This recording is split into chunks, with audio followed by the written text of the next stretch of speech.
মোৰ দৃষ্টিগোচৰ হৈছে বাতৰি দুটা সম্পৰ্কত মোৰ ক'বলৈ একো নাই কাৰণ দুটা অভিযোগ পত্ৰৰ ওপৰত বাতৰি দুটা পৰিৱেশিত হৈছে আমাৰ পাৰ্টিৰ নিয়ম হৈছে যে আমাৰ পাৰ্টিৰ যদি কাৰোবাৰ বিৰুদ্ধে কিবা অভিযোগ উত্থাপিত হয় তেতিয়া যি কমিটিৰ অভিযোগ উত্থাপিত হ'ব সেই কমিটি এটা ইনকুৱাৰী কমিটি কৰিব বা সেই ব্যক্তিজনৰ পৰা কৈফিয়ত তলব কৰিব সেই ব্যক্তিজনৰ সেই সম্পৰ্কত কি ক'ব লগা আছে আৰু যদি সেই কমিটি যাৰ ওচৰত অভিযোগ পত্ৰ দাখিল হৈছে তেওঁলোকে যদি সেই কাম কৰিব নোৱাৰে এটা ঊৰ্ধ্বতম কৰ্তৃপক্ষ তো আজি সেই বাতৰিত যি দুটা অভিযোগ পত্ৰ প্ৰকাশ হৈছে দুইটা জিলা কংগ্ৰেছৰ সভাপতিলৈ এড্ৰেছ কৰা হৈছে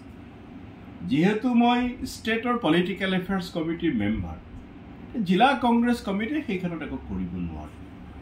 নিয়ম হৈছে যে সেইটো যিটো মোৰ বিৰুদ্ধে অভিযোগ নিয়ম হৈছে যে ষ্টেট কমিটিলৈ আহিব কিন্তু অদ্ভুত মই দেখিলোঁ যে ষ্টেট কমিটিলৈ আহিছে নে নাহিছে মই নাজানো এইটো সংবাদ মাধ্যমত অভিযোগ পত্ৰ ভাইৰেল হৈ গ'ল অৰ্থাৎ যিসকলে অভিযোগ দিছে হয় তেওঁলোকে এইখন ভাইৰেল কৰিব লাগিব নহ'লে জিলা কংগ্ৰেছৰ সভাপতি এইটো ভাইৰেল কৰিব লাগিব কোনে কৰিছে মই নাজানো হয় অভিযোগকাৰী নহ'লে জিলা কংগ্ৰেছ কাৰ্যালয় বা জিলা কংগ্ৰেছৰ সভাপতিয়ে কৰিব লাগিব যাৰ বিৰুদ্ধে অভিযোগ তেওঁক আত্মপক্ষ সমৰ্থনৰ সুযোগ নিদিয়াকৈ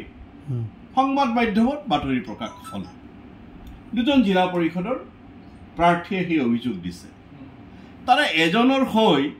মই প্ৰায় 3খন নিৰ্বাচনী সভা কৰিছোঁ তেওঁ জিকিছে এজন জিলা পৰিষদ প্ৰাৰ্থী যিজনে মোৰ বিৰুদ্ধে অভিযোগ উত্থাপন কৰিছে তেওঁৰ মুখ্য নিৰ্বাচনী কাৰ্যালয়ৰ দ্বাৰ মই উদ্ঘাটন কৰিছোঁ এতিয়াও আপোনালোকে সামাজিক মাধ্যমত যদি ফটো খুচৰি ফুৰে চাব যে তাৰ ৰঙা ফিটাডাল মই কাটিছোঁ তেওঁৰ কাৰণে মই সভা সমিতি কৰিছোঁ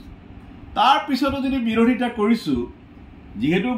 সংবাদ মাধ্যমত ভাইৰেল হ'ল এতিয়া পাৰ্টিৰ ইণ্টাৰনেল মেটাৰ হৈ থকা নাই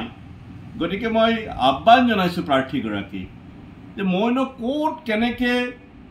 বিৰোধিতা কৰিছিলোঁ সেই কথাটো প্ৰমাণ সহকাৰে দাখিল কৰিব লাগে কাৰণ এতিয়াও দলে মোক কৈফিয়ত তলব কৰা নাই দলে যেতিয়া মোক কৈফিয়ত তলব কৰিব মই মোৰ উত্তৰ দলৰ মজিয়াত দিম কিন্তু কথাটো যিহেতু পাব্লিক হৈ গ'ল এনে মই পাব্লিকলি কোৱাৰ পক্ষত নাছিলোঁ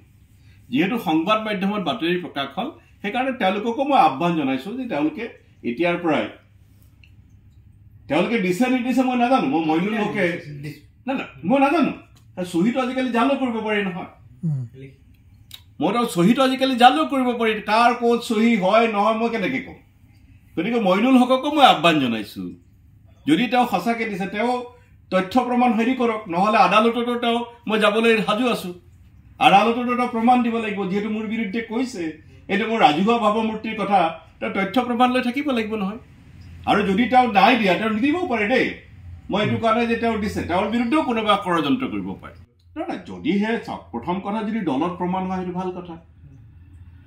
প্ৰথম দলৰ কথা আভ্যন্তৰীণ থাকিব লাগিছে যিহেতু ৰাজহুৱা কৰিছে ৰাজহুৱা কৰিলে মোৰ ভাৱমূৰ্তিত যেতিয়া আঘাত হ'ব দৰকাৰ হ'লে যাব লাগিব প্ৰথমটো দলে বিচাৰ কৰিব কিন্তু বিষয়টো দলতো নাই কাৰণ দলত দিছে নিয়মমতে 15টা মই দেখিছোঁ 15টা নাই 15টা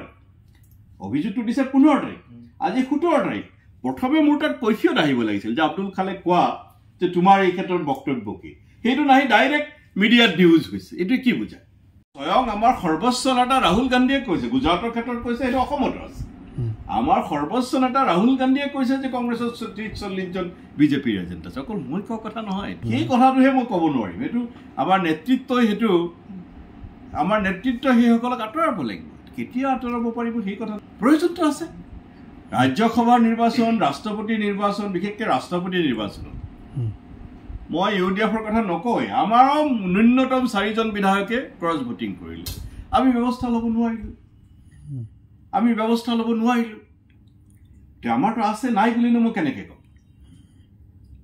আছে কাৰণেহে 4টা ক্ৰছ ভোটিং হৈছে নাথাকিলে নহ'লহেঁতেন হেনৰিক ইপছেনে এষাৰ কথা কৈছিলে দেই হেনৰিক ইপছেন প্ৰখ্যাত নাট্যকাৰ the strongest man in the world he stands alone গতিকে ৰাজনীতিত যোন যিমান শক্তিশালী হয় প্ৰভাৱশালী হয় তেওঁক আক্ৰমণ কৰিবলৈ চেষ্টা কৰি থাকে এতিয়া মোৰ বিৰোধীসকলে পাৰ্টিত মোৰ যিসকল বিৰোধী আছে